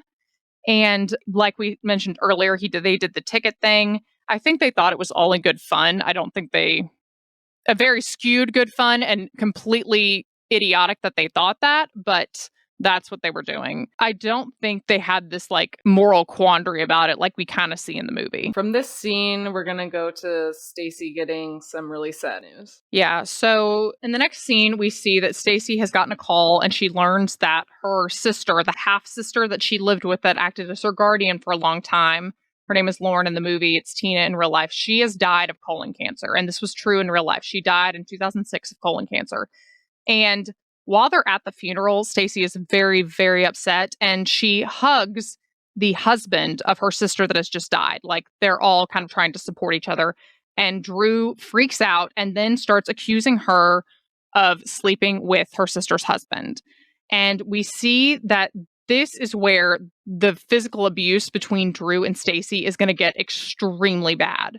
It was bad, number one, because Stacy's ability to kind of bounce back from the things that he said and did to her was no longer as strong. She was very, very affected by the death of her sister and very depressed. And also, Drew had these crazy accusations in his mind that she was sleeping with other men, particularly her brother-in-law. And in the movie, we see him come up behind her, and you almost think that he's going to be like consoling to her. And because she's laying on the bed and he kind of comes up and lays behind her. And then you hear him say, "How long have you been sleeping with him?" And she's like, "What the fuck is wrong with you?" And it's at this point he makes claims of her being a whore. And she's trying to get up, but he's on top of her and she can't get up. And she says, "I can't do this anymore. It's over." She implies that she does not want to be married to him anymore. And this is when he's holding her down and he says that he's not going anywhere, that she belongs to him. And then this is when Stacy makes a hint that if she does not let her leave and leave this marriage, then she can make things very difficult for him. And we don't know at this point what that means, but you can see that both she is very serious about this and this kind of freaks Drew out. And we know it kind of freaks Drew out because the next day in front of the kids, he tries to apologize to her and make it seem like everything's going to be okay. And when she rejects this apology, he tells her once again, leaving is not going to be an option. So we know that things are going to get really bad from this point on. And in real life, it was at this point that Stacy really did tell Drew that she was going to leave, and she actually started looking for divorce attorneys. And from here, we're going to go to Stacy meeting up with an old friend. In the movie, she says that she needed to talk to someone who knew her before Drew, and she needs to remember what it felt like to be brave. So we see that she's really trying to like get her courage up to leave Drew, and she's trying to figure out how to do it. And sure enough, while they're having lunch, Drew walks up on them and freaks out. This incident and this guy is based on a true story. So the guy's name in real life is Scott Rosetto, and their relationship was platonic. It seemed like Stacy might want it to be more than that, and the guy might have too. But when this happened, when Drew busted in on them having lunch, basically, it really freaked this guy out, and this guy didn't want anything else to do with Stacy. He didn't want to get in the middle of that relationship. In the movie, we see that Drew pushes the guy down when the guy tries to get up, and the guy tells him, "You can't do that." And Drew says, "Who are you going to call?" Which I thought was a good line in the movie because that's really like one of the main issues for all of Drew's wives throughout this saga is that they feel like they can't call anyone because he is a police officer. And as we saw with Kathleen, when the police were called, sometimes it was her who got arrested. So it really gave a sense of helplessness because Drew was a police officer. And it also showed how it can be really hard for people to help people that they know are victims because it's scary for them too. Like it's not just scary for this one person. Now, I'm not saying you shouldn't help people that you know are in dangerous situations, but it's certainly understandable when multiple people are scared of what's going on. Mm-hmm. And in the movie, we see that Drew's going to take Stacy home from lunch in his squad car, and she tells him he can't just keep her keys forever. And he says, "I wasn't going to keep your keys. I just wasn't going to let you drive while you're so upset." So once again, he's acting like he's the hero here. She's being crazy or she's being unrealistic about things. And she tells him, "It's over. I want a divorce." And he says that he won't let it happen. And from there, we see Stacy talking to Karen, and Karen's going to ask if she's okay. And Stacy says he won't leave. He's never going to leave. And Karen tries to tell her, "You could always be the one to leave." And Stacy says he will kill me before he lets me go. And when Karen tries to dig a little deeper, Stacy's going to tell him that it doesn't matter because she's already dead. Yeah. And then after we see Stacy talking to Karen about her situation, we're actually going to see Stacy go and talk to her pastor, the pastor of the church that she and Drew attended. And in real life, this guy was real, and Stacy would go and speak to him kind of in a counseling sort of setting, and so would Drew, and sometimes they would go together. In this case, Stacy did actually go alone. In real life, Stacy went to see this pastor just a couple of days before she disappeared. And she's going to tell him some very important information, and people are not going to find out about it until much later. So just know that she has gone and talked to him. And then after that, we get to the moment where we are going to see that Stacy has apparently gone missing. Now, the movie is going to show this from the perspective of what Drew Peterson says happened, but I'm also going to try to incorporate in what her family says happened. So according to Drew, and as it's shown in the movie, they wake up in the morning and Stacy is planning to go to her sister's house to help her paint. And Drew kind of says, no, you should go ahead and go do that. Have fun. And he tries to give her some jewelry to apologize. And Stacy's not having it. She's like, I'm still getting divorced from you. Nothing is happening. And an argument ensues. And we specifically see that their kids hear them fighting. And this is going to be important later. And so then after this, we're going to see Stacy's sister, and she's actually going over to the neighbor Karen's house. And she's asking, have you seen Stacy? Because she never showed up to paint with her. And Karen actually says the same thing. No, I have been texting and calling her, and she hasn't been responding. And just as they do this, we see Drew Peterson pull up into the house. So they both decide to go over and confront him. And what Drew says to them is what he says in real life, that Stacy called him and said that she was leaving him for another guy. And at first they're like, oh, so she finally did it. Thank God. But then they hear that the kids are home and they both go, wait a minute, the kids are still here? And when Drew confirms, like, yeah, the kids are still here. She left all of us, just her. She's gone. They're like, no. Stacy would not leave her kids. She was a very close family person. Even when her brother was going through all of his trouble, she stuck by him. So there is no way she's leaving these 4 kids that she loves so much. Now, in real life, what happens is Stacy and her sister, whose real name is Cassandra, have been hanging out on Saturday. This is going to be October 27th. And that night, before Stacy left, Cassandra told her, all right, call me tomorrow when you wake up and we can get together. And they were actually going to plan to paint. But what happens is Stacy never calls her at all during the next day. And Cassandra does try to call and text her several times with no response. And these 2 sisters were extremely close. They grew up together in that hellhole of a childhood. So they were the 2 people that they relied on. It was very unusual for her to not be answering. So then, very, very late at night on Sunday, October 28th, almost into the early morning of October 29th, Stacy's sister Cassandra goes over to the Peterson house. And there are no cars in the driveway. And she goes up to knock on the door, and one of the kids answers. And she says, hey, what's going on? And the kid says, well, mom and dad had a fight earlier, and mom left, and dad went to go look for her. So she knows now that Stacy's left, been gone, and she doesn't know where she is. So then after this, she's actually legitimately concerned, and she goes to the state police. Now, in the movie, we're going to see that they call the police, and the police come to Karen, this neighbor's house, and they're both talking to them. And they make it seem like they really don't trust the police, primarily because Drew is one of the cops. And the police officer clarifies that he is not from the Bolingbrook Police Department. He is from the state police department. And so they have no bias whatsoever with regard to Drew Peterson. In real life, Cassandra knew that Drew was on the Bolingbrook Police Department, and she knew the problems that Kathleen had with the Bolingbrook Police Department at the time that Stacy and Drew were just getting together. So she herself goes from the house after she talks to the kid and to the state police department, and she makes a report saying, I think my sister is missing. And this was about 24 hours of her being gone.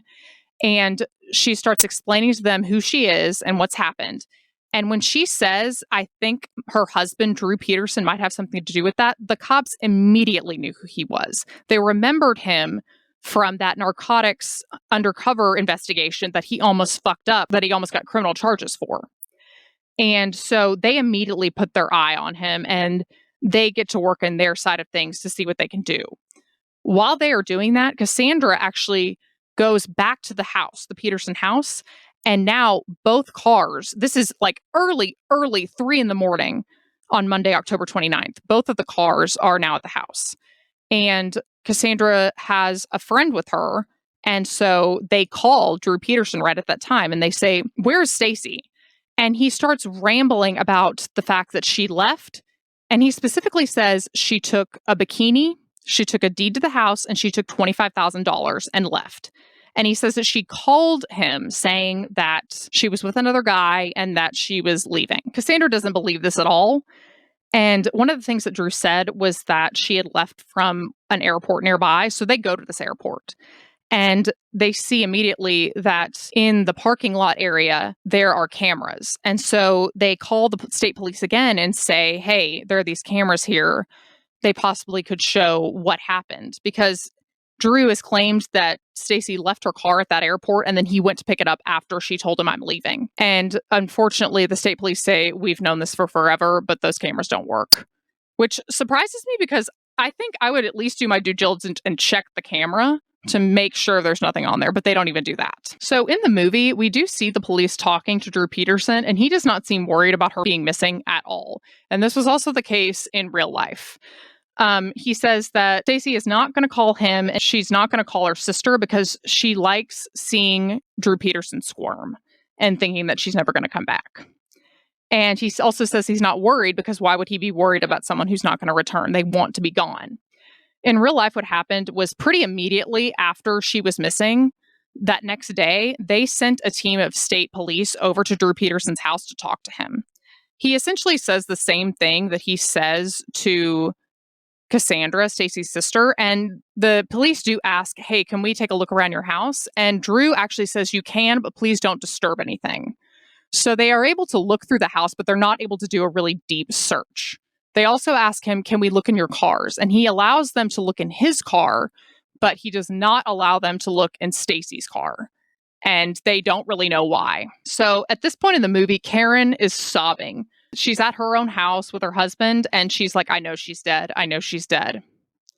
And it's from that point that the story is going to start to catch on to national news, and a big, big search is going to take place. Yeah, so in the movie, we see Stacy's sister Cassandra is going to go talk to the local reporter, who in real life is Joseph Hosey. She tells him that her sister's gone missing, says her sister's name, and then says she's married to Drew Peterson. And the reporter remembers the name Drew Peterson because he remembers Kathleen's death. He remembers Kathleen's death being weird, and he was there when Stacy and Drew were going into the police to talk to them about finding Kathleen's body. So after this guy starts putting the pieces together, it's going to hit national media. Stacy is a pretty young mom of 4 who has gone missing. And it's not clear if the media put it together that something weird might have happened with Kathleen's death, or if the DA noticed it and decided to reopen the case and then the media caught wind. But we are going to get more interest in Kathleen's death again. In the movie, we will see Kathleen's sister actually come up to the media and say, "What about her? What about my sister?" And that's kind of how we're led to believe that authorities start to look into Kathleen's death again. But Drew's going to talk to this local reporter. He won't talk to any of the national reporters at first, but he knows this guy. He's seen him before. And this guy is smart when he approaches Drew, and he says that, "I'm going to help you get your side of the story out. You don't know what they're saying about you. If you want your side of the story out, you have to tell it." And this is how Joseph Hosey ultimately gets his book. When the reporter asks Drew where Stacy is, he says on a beach somewhere getting laid. And he says the same thing as we were talking about before. "Don't talk to Stacy's sister. She's always hated me. Why would I be looking for her? Like, she's gone because she wants to be gone." And while Joseph Hosey is talking to Drew, we're actually going to see the state police come in with a search warrant for the home. At this point, Drew is shocked because he thinks that the guys know him and won't treat him as a suspect. But we thankfully see that the state police don't just trust him and that they are actually going to look into this. At this point in the movie, he takes the kids over to Karen's house. And Karen in the movie is going to be the one who helps take care of the kids at this point. In real life, Drew's older son, Steven, from his first marriage, is actually going to be the one who starts taking care of the kids and will ultimately become their guardian. But in the movie, Drew goes over to Karen's house and he takes her into the bathroom so they can talk alone. and has to make a weird joke about how it's been a while since he's had sex in a bathroom. And Karen's like, what's going on? Where's Stacy? And Drew just claims that he loves Stacy and wouldn't do anything to hurt her. This whole bathroom scene is really weird. It didn't actually happen because the kids went to their older brother, Steven. But, like, why is Drew in charge of where they're going to have this little alone talk? And why the hell would she agree to go into a bathroom? Like, the first thing I thought when they went into the bathroom was, this is nothing but, like, hard tiles. He can hit her against a wall and she will die. Right. But after they're done talking in the bathroom, Karen goes out and sees one of the little boys, Justin, and she's trying to reassure him that it's going to be okay. The police are going to ask a lot of questions and really find out what's happening. And they have Justin deliver this creepy line where he says, nobody should talk to the police. I don't know if that happened in real life. I don't know if that happened in this particular case, but I do know that at the time that Kathleen was trying to file that protective order, apparently Drew was trying to coach the kids into saying certain things. Okay. And then from there, we're going to see how this has really become like a media firestorm. There are reporters outside the house every day, and Drew is just going to be a super weirdo for the cameras. He comes out in a hat, bandana, and sunglasses, and he's laughing, and he's like calling reporters hot, and he's just being super weird. And there's actual footage of him being like this in front of the cameras, and it just is very uncomfortable. Yeah, this is unfortunately all too real, and it's mesmerizing to watch this stuff. And the unfortunate thing about it is that it took away from the search of his missing wife, Stacy, because he was just being a fucking weirdo. And so at this time, like you said, the search is going on, and this is led by Stacy's neighbor, Sharon, and her sister, Cassandra. And obviously, Drew is not out there searching because he believes that she left, he tells people. But we're ultimately going to get to a scene where Karen confronts Drew, and she's saying, you know, you got to tell these kids that their mom's not coming back, because it's like every 2 seconds, the little boy's saying, when's mommy coming home? And he does this, why would I say that she's never coming back? I don't know where she is. And it's at this point that Karen's like really fed up with him. And then Drew tells her to get out. She's not going to see his kids ever again, calls her a nasty bitch, because obviously if you disagree with Drew and you're a woman, you're a nasty bitch. This didn't happen, but it just goes to show that Drew Peterson is a prick that hates women. And then we're going to jump to a scene where we learn that Drew's stepbrother, in the movie his name is Glenn, remember in real life his name is Thomas Morphy. Both the media and the DA are going to learn that this guy has attempted to commit suicide by overdose. In the movie, it seems like he's done this a couple weeks after Stacy's disappearance. In real life, it was the day after Stacy disappeared. And we see Drew going to the hospital to talk to him. And it's a very weird, creepy scene where Drew is giving him some cryptic line about basically not saying anything and that he needs to be a man. In real life, what happens is the state police very quickly learn about Drew Peterson's stepbrother, Thomas, because for some reason they're contacted by the FBI. Thomas had other criminal stuff going on, so I imagine that is why the FBI was also looking at him. And they're told that Thomas Morphy is in a local hospital and that he has some very important information to share with them. So they go to him immediately. And it's not even clear if Drew Peterson had talked to him or not at this point, because it happened so quickly after Stacy disappeared. But I'm going to save what he told him exactly until a little later in the movie when it's revealed.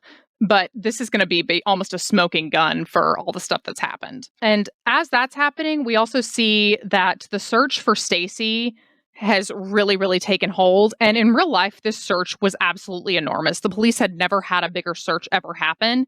And this is one of those things where we see that Cassandra and Karen are really trying to put Stacy's name out in the media so more and more people will continue searching.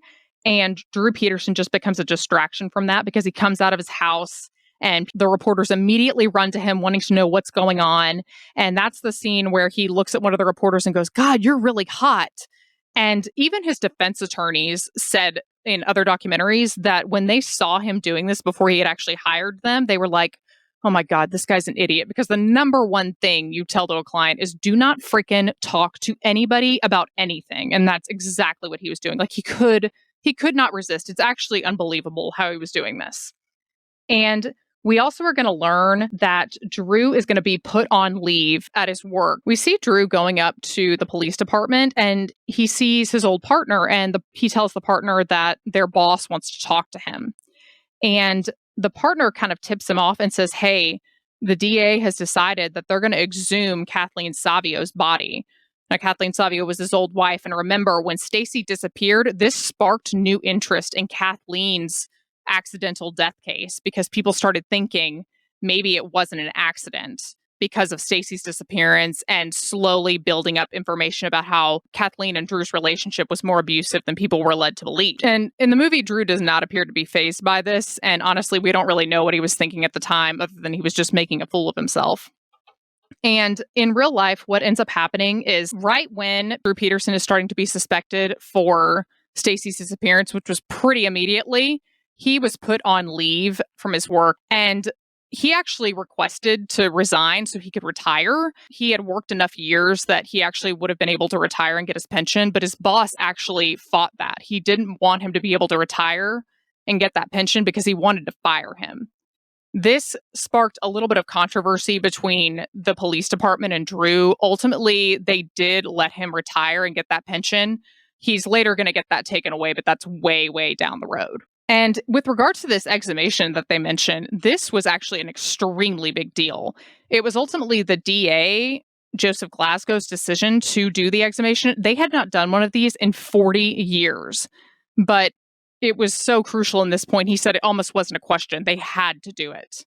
And we're going to see in the next scene that after they do this exhumation, they're going to have another autopsy for her body, but they're also going to get pictures and photos from the original autopsy so that they can compare and see what they might have missed in that original autopsy. And this isn't in the movie, but in An American Crime Story, they talk about this. The medical examiner that looked at her noticed that there were substantial bruises all over her body. And there was a particularly big bruise around her middle, kind of where her diaphragm is, as if somebody had grabbed her from behind and was squeezing her. There was also that wound on her head from behind, as if she had been hit. And one thing that he specifically said was this wound was not caused by hitting her head on the bathtub. If she had hit her head on the bathtub, it would have been very obvious because there would have been blood on the bathtub. But in this case, there was no blood, even in photos, to be seen there. So she was hit with some other type of object. Ultimately, what this forensic examiner says is that this was not an accidental drowning in that tub. What he believes happened was this was a homicide by forced drowning, and specifically what he thinks happened was Kathleen was drugged into the bathroom. Her head was put in the toilet where she was drowned, and then she was staged in the bathtub to make it look like an accident. From there, we're going to switch gears and see Drew on this Chicago radio show. And the radio show host is so crass in this. I hate this scene so much. He starts by saying, wouldn't it be easier to say you bumped off your wife than that she left you for another dude? And then we have to get Drew Peterson bringing up women's menstrual cycles again. And he's going to claim that Stacy asked him for a divorce every time she got her period. This is number 3, by the way. This is the third time he's mentioned women's periods. And so we have these two misogynist guys kind of going back and forth. And in the movie, they come up with the idea that they should do a win a date with Drew contest. And Drew says, well, they have to be hot if they're going to win a date with me. And this discussion actually did happen on a Chicago radio show. And not only was Drew Peterson involved, but his lawyer, called in, and it was his idea. It was both of them. So after Drew Peterson hired this lawyer, who I previously mentioned said, this guy is an idiot, he told the lawyer, hey, I want to go on and do some interviews and stuff. And the lawyer just specifically told him he wanted to go on this radio show. And the lawyer said, okay, you cannot talk about the case, but sure, why not? Which is so dumb, because then they go on this radio show and he's there. The lawyer and Drew Peterson are in the studio when they're having this interview. And it is actually their idea to have this win a date with Drew bit. Which is obviously revolting. The public hates him after this. The radio station, after the show's over, is no, we were never going to do this. But obviously it blows up big in the media because this is so gross. And I mean, for them saying they weren't going to do it, you can hear recordings of them all talking And the host is like, yeah, I'll totally do it. If your lawyer says you can do it, I'm totally down. So everyone in that whole situation sucked. Yeah. And from there, we're going to go to Drew hanging out with his neighbor and the reporter again. And they're at a bar, and Drew's going to go hit on a young woman, and he actually gets her number. And when he comes back, he says, I think I may have found wife number 5. And we get this line from the neighbor that he says that he thinks Drew can tell when a girl is insecure, and he can really hone in on who might be vulnerable to his charms. And I'd believe that based on his track record with women and all of their backgrounds growing up. And Joseph Hosey said that in real life, Drew would always pressure him to go out. He wanted to go out, wanted to go drinking with them, but the reporter did not want to be seen having beers with him. So they never went out and hung out like this together. From here, we're going to meet Drew's 5th fiance. She is 23 years old, which is the same age as Stacy was when she went missing. And her name is Chloe Roberts, and she's a single mother. She claims that Drew's a good guy and he would never hurt anyone, and so she's going to go ahead and move in with him. And in real life, Drew actually did get engaged to a 23-year-old woman while Stacy was missing. And they broke off the engagement before his trial, but they remained close after the fact. And unbeknownst to her, until years later, he was actually cheating on her as well with another woman. So insane. In the movie, we get this scene where Karen's putting up a huge "Where's Stacy" sign in her yard, as Chloe's moving in. And I do love this scene, and I love that the real neighbor, Sharon, she actually did have this huge "Where's Stacy" sign in her yard and a makeshift shrine to Stacy. So that was true. From there in the movie, we're going to see Karen, the neighbor, go talk to Stacy's pastor. And in the movie, she's just wanting the pastor to help sponsor a fundraiser for the search so that they can keep the search for Stacy going. But the pastor says that something's weighing on him, and he is trying to decide whether to go to the police with something. And basically, in the movie, the pastor reveals to the neighbor that Stacy confessed to the pastor that the night of Kathleen's murder, Stacy woke up and Drew wasn't there. She went downstairs and he was putting clothes in the wash and he never did laundry. And when she asked him where he had been, he said, "You know exactly where I was." In the movie, she tells the pastor, but then the autopsy came back an accident and I thought, thank God, and he wasn't involved. And then now she realizes that it was not an accident and she thinks she helped him get away with it. And now she was scared that Drew was going to kill her. And the thing with this is days before she disappears. And in real life, this pastor was much, much younger than how they portray him in the movie. And I think as a result, he was maybe a little naive. Stacy called him. Like I mentioned earlier, we saw that scene previously. And she said, "I really, really need to talk to you." So they met at a Starbucks. And he said that Stacy was visibly terrified the entire time he was talking to her. And she didn't want to say what she knew. Basically, what she said was what you said initially, that she went to sleep when Drew was with her, then woke up and he was not with her, and then came in with all this laundry. She never actually outright said, "I think I helped him get away with something," even though they say that in the movie.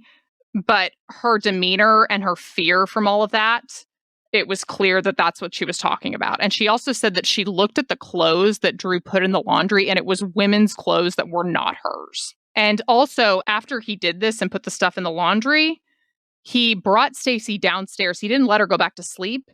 And he said, "There's going to be some reports in the news tomorrow and I'm going to have to go talk to the police.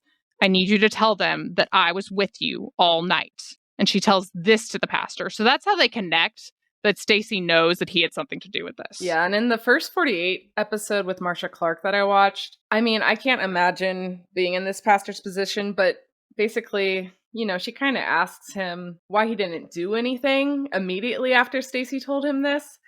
And he said that he was worried that anything he would do would hasten her demise. So I think, like you said, he was a little naive and he was just sort of paralyzed by fear. He didn't want to make it worse. And he really didn't know what to do. Yeah, I heard that too. And I also heard that when he spoke to Stacy, she made it very clear that she didn't want him doing anything. She just wanted to tell him this. That's what he says. I think if he could go back and make a different decision, like getting her some help, getting her into a place, he would. But that's just what he did at the time. And he can't change that, unfortunately. Right. And in the movie, we're going to see that the pastor's going to go on like a national news show and do an interview with this information. And so the local reporter is going to tip off Drew and try to get quotes from him. It's at this point in the movie that Chloe, Drew's fifth fiance, actually decides to leave him and says that everyone she knows thinks she's pathetic and stupid. In real life, she remained close with Drew for a little while. And like Bolton said, she didn't know it, but Drew was actually already cheating on her with another woman. From there in the movie, we get the scene that has the line that they've been waiting to deliver all movie. So Karen is in her house. Karen's the neighbor. And she hears her garage door going up and down. And she goes outside, and Drew's standing outside on her driveway with a garage door opener. She asks him to give it back. He's not going to give it back. She says, okay, I'll change the code. And he says that that's not going to stop him. And she said that going to prison is going to stop you. And he delivers this line where he says, I'm not going anywhere. I'm untouchable, bitch. In real life, Sharon had given a garage door opener to Stacy, and Drew did like take it and hit it, and Sharon's door went up. I don't know that it happened repeatedly, but it was the middle of the day. It wasn't nighttime and like lurking, as scary as this scene was. But it's still, he shouldn't have had her garage door opener, and he was definitely trying to intimidate her. From there, Drew's going to continue his media tour and go on Larry King Live, which actually happened in real life. He claims that if the public knew him, they'd know that there was no way that he'd be involved with any crime. And the part that I find the most cringy in this, to be honest, is Larry King freaking says, go to the website and vote if you think she's dead or not. And they actually did have a Stacy Peterson quick vote on his website. I couldn't see what the actual question was, but you can see like in the transcripts from the interview that's like, and then we have a Stacy Peterson quick vote on the website, so check that out.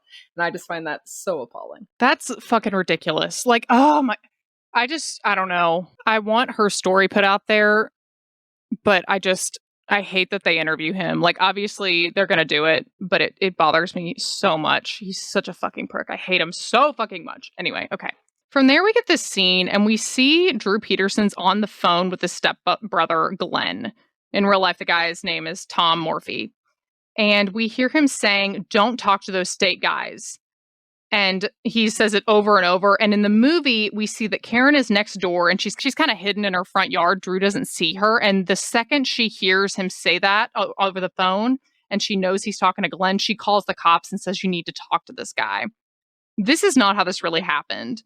In real life, after Tom went to the hospital, he was being investigated on some other stuff, talking to the FBI, and the FBI contacted both the prosecutor and the police, and they brought him in to speak to him. And this is where we get information about Glenn/Tom potentially helping Drew move Stacy's body without anybody realizing it. And so what happens is the day before Stacy went missing, Drew called Glenn/Tom, and he told him, hey, I need to talk to you about something. It's really, really important. And they met up. And Drew told him, I think Stacy is cheating on me, and I'm going to need to take care of it, and I'm going to need you to help me. Now, apparently he was unfazed by this because Glenn/Tom thinks that Drew is going to kill this guy that Stacy is supposedly cheating on him with. And he says, okay, just let me know. And then the next day, he picks Glenn up, and he's clearly drunk, so they take him to a Starbucks. And this is important to note because the police were able to confirm Glenn's story because they checked with the Starbucks that they went to. They went to a drive-through Starbucks where Drew ordered a coffee with vanilla in it for Glenn. And you see them on the camera getting that coffee, and they were the only coffee with vanilla in it served at that Starbucks that day, which is insane to me. And so they know that they did this. And then Drew is going to take him to a park, and he's going to give him a cell phone. He doesn't know whose cell phone it is. He says, I want you to hold this for me. Whatever happens, do not answer it. And so he holds onto this phone. And then he waits for about 45 minutes in this park, just walking around. And someone calls the phone 2 times. And on the caller ID on the phone, it says Stacy Peterson both times. And then after this, Drew Peterson comes back, picks him up, and says, we need to go to my house. I need you to help me with something. They get to his house, and they go upstairs to his bedroom, and there is a big blue, barrel up in the bedroom. And the reason Drew Peterson had these, he had about 3 of them, and he had them from some extra work that he was doing. And they normally were in the garage, but now one of them is up in the bedroom. And Drew says to Glenn, we need to get this into my car. And he has him help him take it down the stairs. And he is very careful to not spill anything and very careful to make sure that Glenn does not open up the top of it. Glenn never sees what's inside this thing, but he said it was warm to the touch. They put this thing in Drew's car, and we're going to later learn that there was actually a neighbor across the street that saw them do this also. And then after that, Glenn gets in the car, and he, at this point, says he is pretty sure he knows what's going on. He thinks Stacy is in this barrel, but he doesn't ask. And Drew drops him off at his house. And once he does that, Drew takes off, and Glenn does not know he doesn't know what happens. He doesn't know where Drew takes this barrel. But he's pretty sure Stacy is in there. So he gives this information to the police. And it was right after this happened that he started drinking and that he tried to overdose. And his girlfriend immediately took him to the hospital. So now at this point, the police are almost positive that Drew Peterson has somehow been involved with the disappearance of Stacy Peterson, most likely killed her. The problem is they do not have a body. And without a body, it is very, very hard to get a conviction. And the issue with this is you can try to have a murder trial without a body, but if he's found not guilty and then later down the road they do find a body, they cannot charge him again. It's double jeopardy. So they opt to wait to do any charges with Stacy Peterson. However, that being said, they are ready to arrest Drew Peterson for the murder of his third wife, Kathleen Savio. And the way we see this in the movie is Drew is telling his kids that he's going to go buy some luggage because he's headed to Vegas and he's becoming a TV star. And he's been on TV in the media so much, the kids are like, I thought you already were a TV star. And he goes, oh, no, I'm a media sensation. And they're like, okay, whatever. Then it's at this point, he gets in his car, all the reporters are following him, and the reporters have somehow been tipped off because we see Joseph Hosey looking at the neighbor Karen and telling her the thing we've been wanting is about to happen. And the police stop him in a traffic stop and they place him under arrest. And they really did stop him in a traffic stop. So that was pretty similar to what happened. And even when they arrested him, he was still kind of gawking at the cameras. And then the weirdest fucking moment in this whole movie happens. I don't know why Lifetime did this. I don't know why. It didn't happen. So I don't know what the hell they were thinking. But basically, they bring Drew Peterson in to process him because he's now been arrested. It's the state police. And they tell him, all right, you need to take all your clothes off. And they give him a jumpsuit that he can wear while he's in the county jail waiting for his trial. And Drew Peterson / Rob Lowe starts doing a striptease, like taking off his shirt and swinging it around. And we fade to black. And I was so confused because this is so weird in the movie. But also when we were way before we were at this movie going to record, one of our listeners, I had emailed her because she had won one of our giveaways. And she goes, oh, hey, I saw that y'all were doing Drew Peterson Untouchable. Is that movie where Rob Lowe does a striptease? And I was kind of confused. I was like, well, I haven't seen the movie, but isn't this about a guy killing his wife? What is this? Like, I was like, maybe I'm thinking of the wrong movie. But sure enough, there it is. I stand corrected. So this is how the movie ends. And then we get some on-screen text. And I have an update to this. It says, Drew Peterson continues to maintain his innocence while awaiting trial for the murder of his third wife, Kathleen Savio. His fourth wife, Stacy Peterson, has never been found. He is still looking for wife number 5. Now, there's updates to this. Drew Peterson did go on trial for the murder of his wife, Kathleen, and he was found guilty.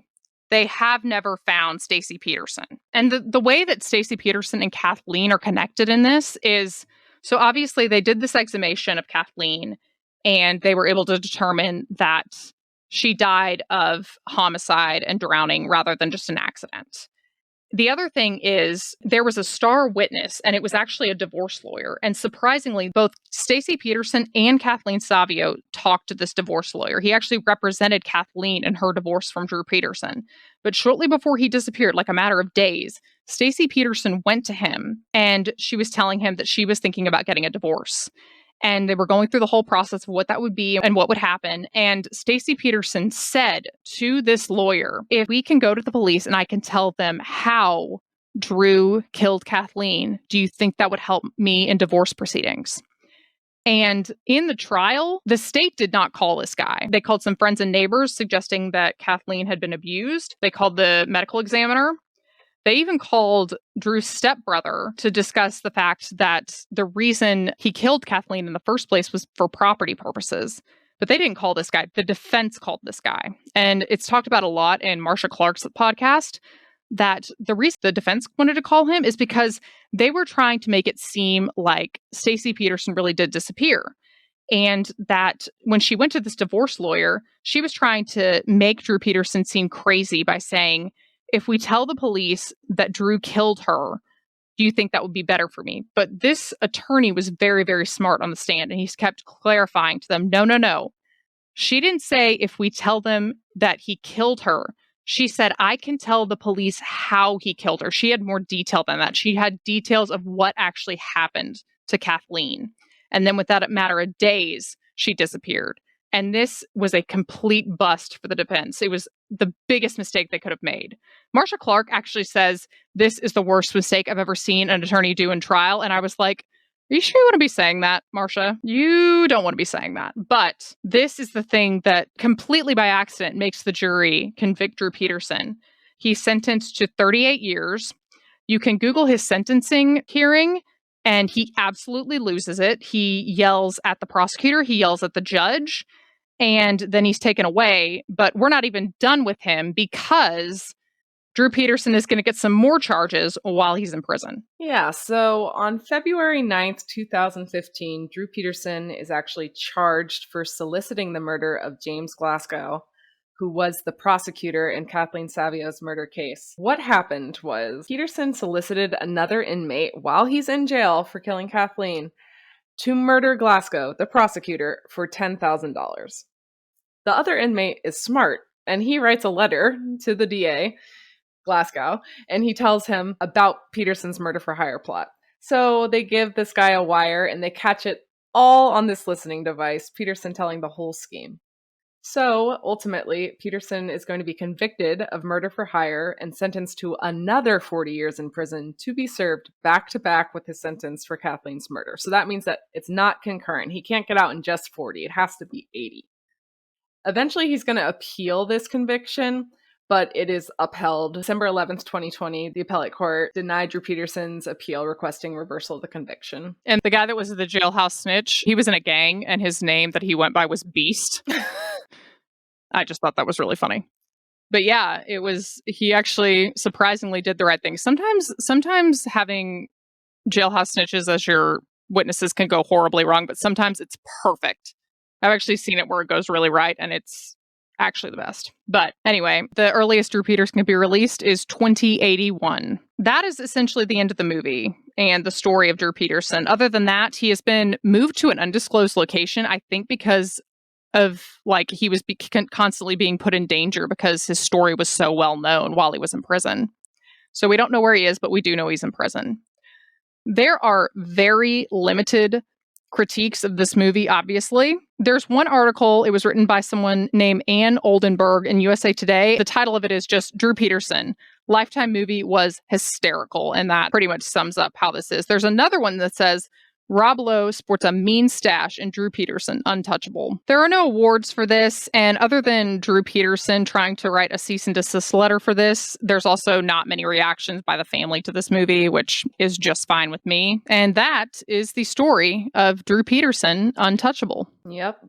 If you catch our mini-sode next time, we'll have some behind-the-scenes fun facts that bring a little levity to our episodes, since this has been heavy, but important to tell the whole story. Yeah. Jesus Christ, this guy's a dick. I can't do it anymore. Okay. I would say, what are we doing next time, Grace? But we don't have a next time for a little bit. It's not long. It's going to be about 2 months, and then we will be back with a whole new season. There will still be a mini-sode next week. And that is all for now. We love you guys. Thank you so much for listening, and we'll see you next time. Bye. Thanks, guys. Bye.